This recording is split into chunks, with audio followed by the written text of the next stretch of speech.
So whether it's on a faculty level or in industry or whatever, but to be able to see if she's done it, then why can't I? And have that example going forward. And I think one of the things to remember is that it's as important a goal as it is, as Bill pointed out, making sure that more women are in STEM programs, more women are in science, getting the numbers up, getting the balance there is really great. But you also have to think about the kinds of things that women scientists will do tend to be different than what male scientists do. And having that diversity of approaches and having, in many cases, more reflections on social impacts or impacts on a community or longer term impacts than men choosing, oh, can we build a really big rocket? Men like explosions, women are everybody likes explosions. But bringing a variety of perspectives to bear on the science is going to be really important, and encouraging women to succeed in STEM is going to be hugely important as a driver of not just growth in real terms, but also in the kind of solutions that we find. Do you find that? Yeah, well, I can add to that, like having some support, like having a good environment, whether family or partner or parents, it's very good to have this support from all those people besides having a role model. For example, in my case, when I did my undergrad study, so my parents kind of, if I'm gonna use the right word, pushing or encourage me to go to do chemistry, and I moved from a small town to a big town, and in order to do my studies, then they encouraged me to do not stop there, go and do your teaching certificate and go and be good, stand up for yourself. And then when I moved here, so now my husband is my partner who's supporting me and who's giving me this positive vibes in order to keep going.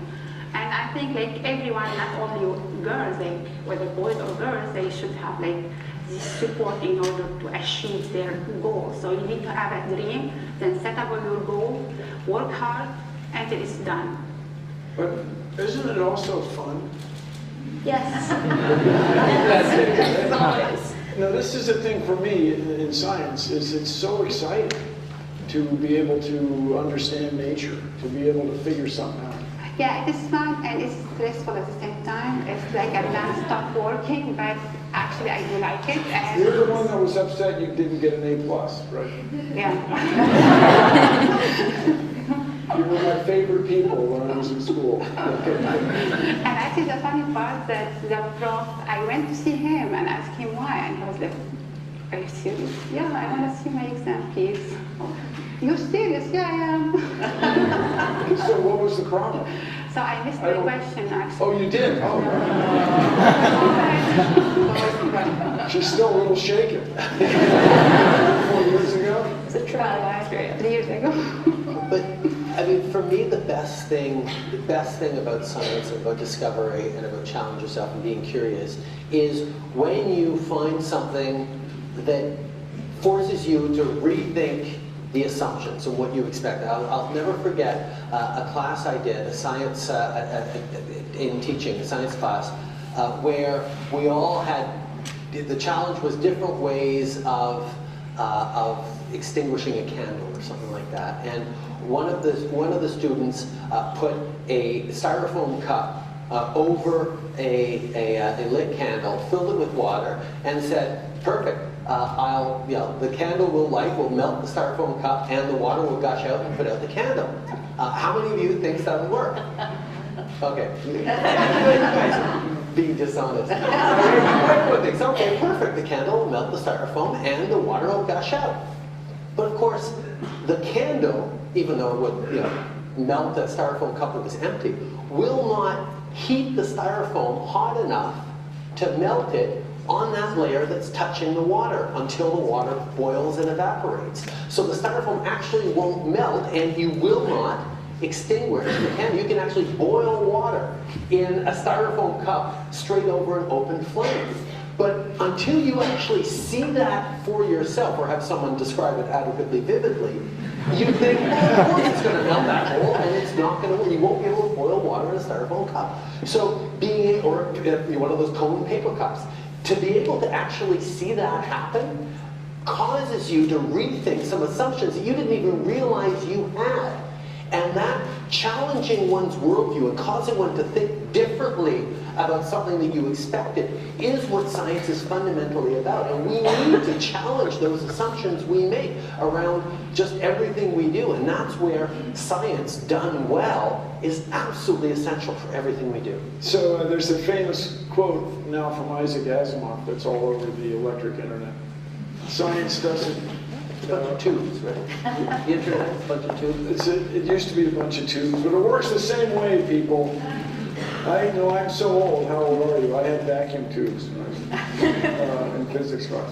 But the famous quote is, science doesn't start with, aha. It starts with, that's funny.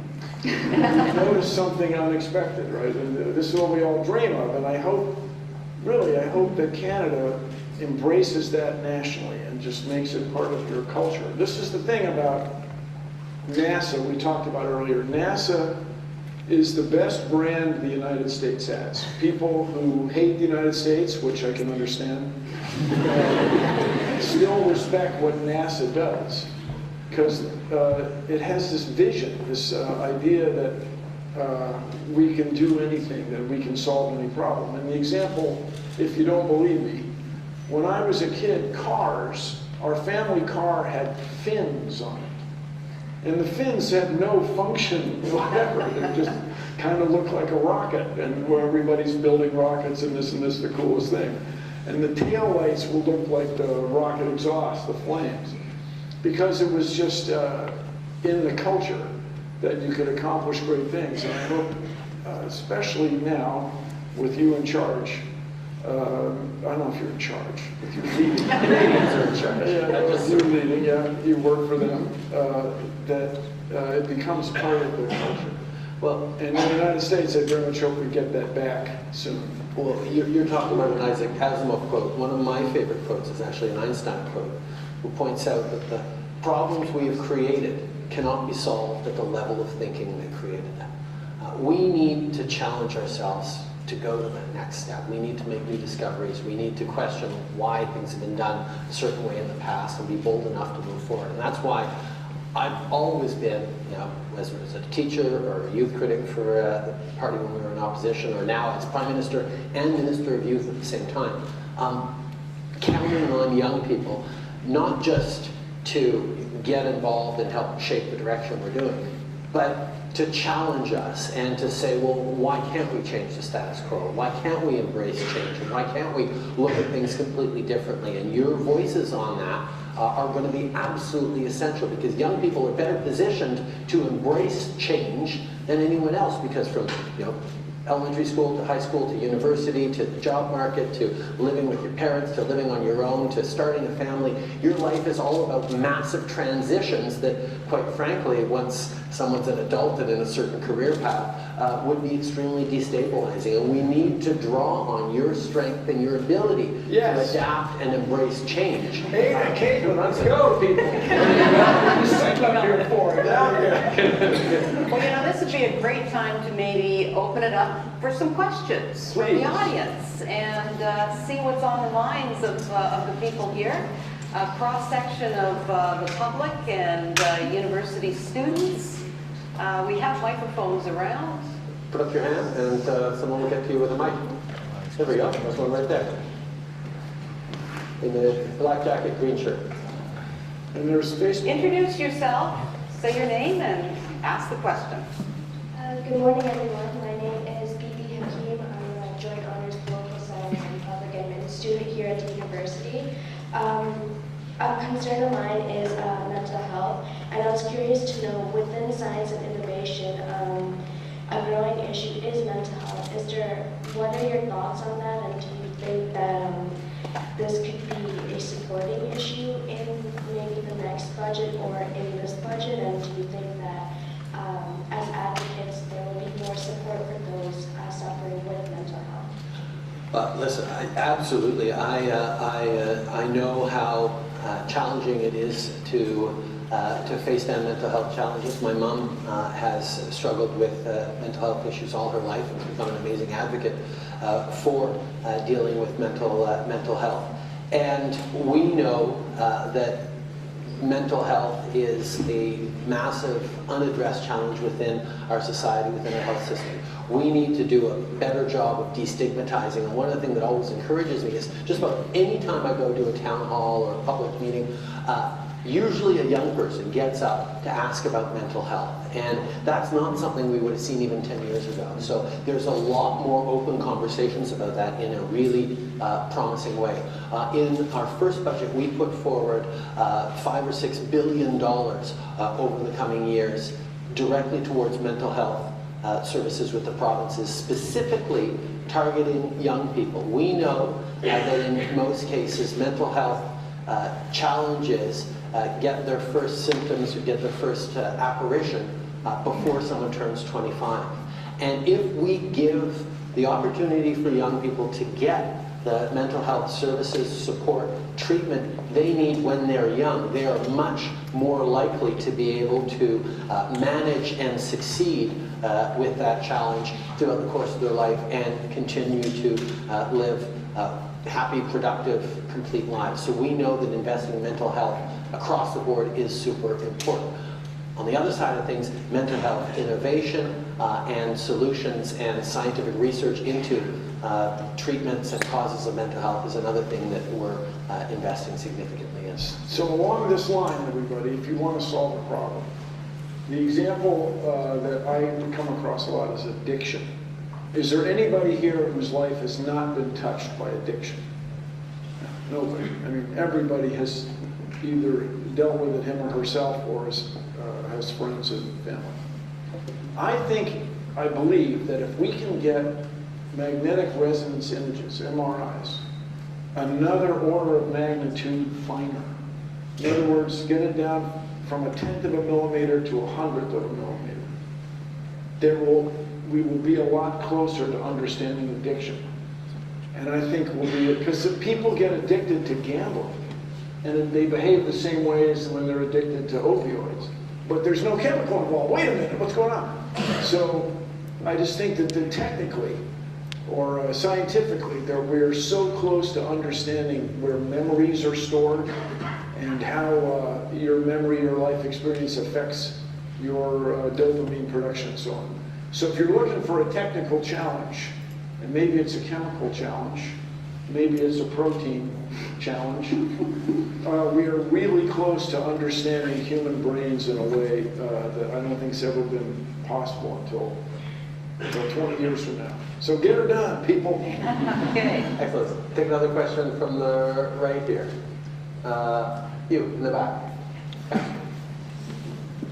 Hi, it's a pleasure to be here. My name is Abigail. I am studying French, Spanish, and German, and I'm also a student mentor here for the university. So my question is more on the art side. Would you say that arts, and as someone that studied Latin, more specifically languages, are related to the science, and how important is their relationship? Did you say art? Yes. Yeah, well, look at this room. I mean, somebody put all these shapes here to affect the way you feel. You've got to have art. And I think you will find that many scientists are big fans of art. There's some convergence, and I claim it comes from passion, something that brings you joy. Discovery and art. And you can speak, what, 4 languages? I suck.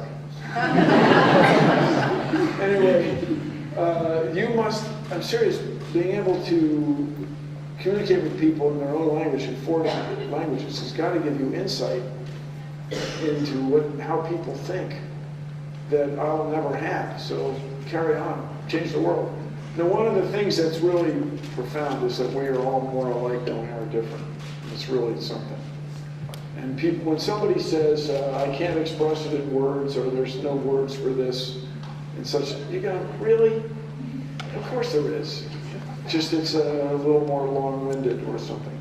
One of the Astronautical Congress, I know you never miss it, was in Toronto So 4 years ago, yeah. And the joke that just killed was the Canadian space. In Canadian space, no one can hear you apologize.